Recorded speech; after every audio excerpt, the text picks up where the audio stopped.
ag canna, ag có ibrú, ag tosú,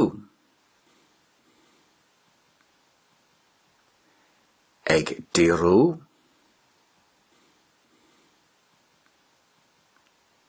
tá an daun ag éirí níos teo.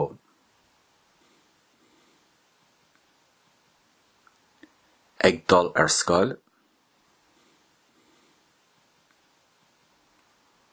ag ghlacha, ag glúchíocht, bheith agsúla, ag impí, ag inúcha,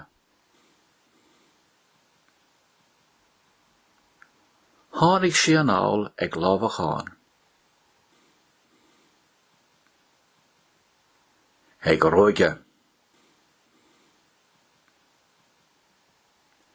bhí an leanbh ina baclann aici,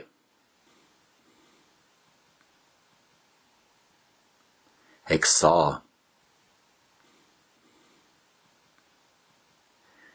ag scéamaracht,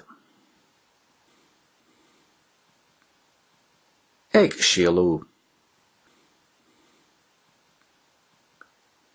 Thosaigh sí ag scíala.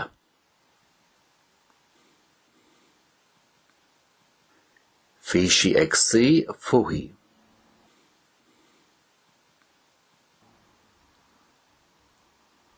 Bhí sé ag tástáil.